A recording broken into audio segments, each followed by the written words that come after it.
হঠাৎ ওমরে ফারুক বিশাল একটা নাঙ্গা তলোয়ার নিয়ে বিশ্বনবীকে হত্যা করার জন্য ছুটে এলো। বিশ্বনবী তখন মক্কার আরকাম ইবনে দারুল আরকামের ঘরে সাফা পাহাড়ের পাদদেশে লুকিয়ে লুকিয়ে দাওয়াতি কাজ করতেন।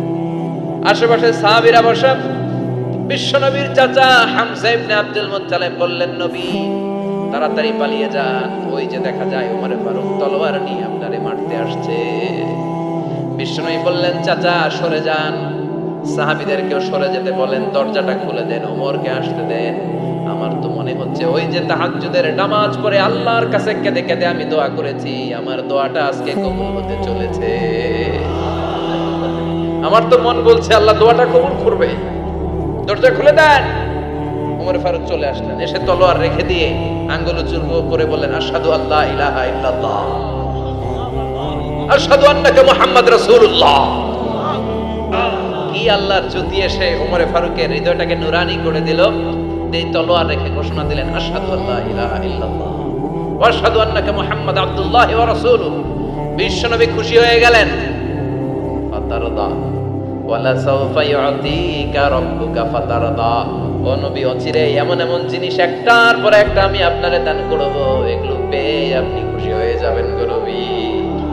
আপনার অন্তরে দুঃখ, কষ্ট, হতাশা, আপসেট হওয়ার মানসিকতা, ফ্রাস্ট্রেশন কিছু আল্লাহ রাখবো না। ওয়ালা সাওফা ইউতিকা রাব্বুকা ফাতারদা।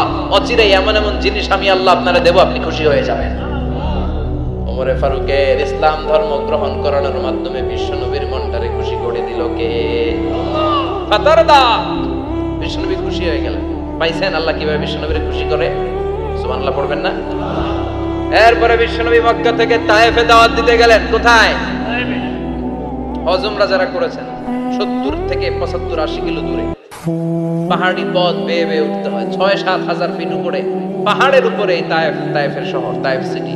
ঠান্ডা, ওইখানে গেলে মনেই হবে না এটা সৌদি আরব। এখানে জ্যাকেট লাগে। কি লাগে? জ্যাকেট। বিশ্বনবী কষ্ট করে 80 কিলোমিটার পথ পাড়ি দিয়ে তায়েফের ছেলেদেরকে দাওয়াত দিতে গেলেন।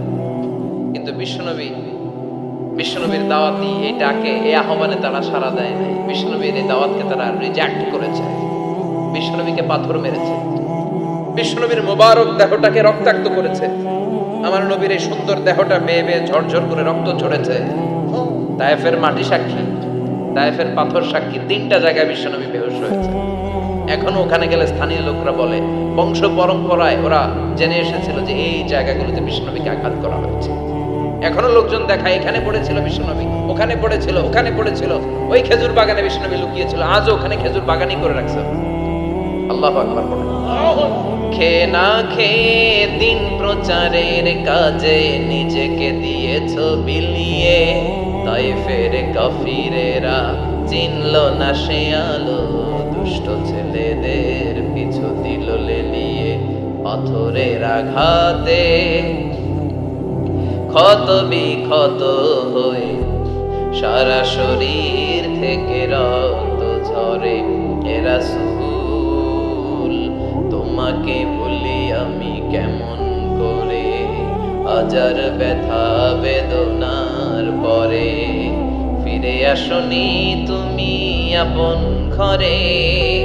দিনের আলো তুমি ছড়িয়ে দিতে চলে গেলে মদিনায় মক্কা ছেড়ে। এ রাসূল তোমাকে ভুলি আমি কেমন করে, এ রাসূল তোমাকে ভুলি আমি কেমন করে। ঠিক কি না? পাথর মেরে বিশ্বনবীকে রক্তাক্ত করা হলো।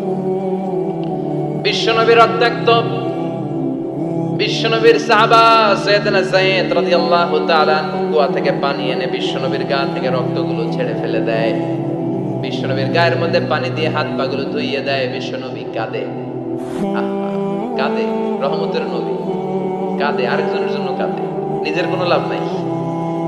মায়ের খাইছে, ওরা যেন বাঁচে জাহান্নামের আগুন থেকে। সুবহানাল্লাহ কইবেন না?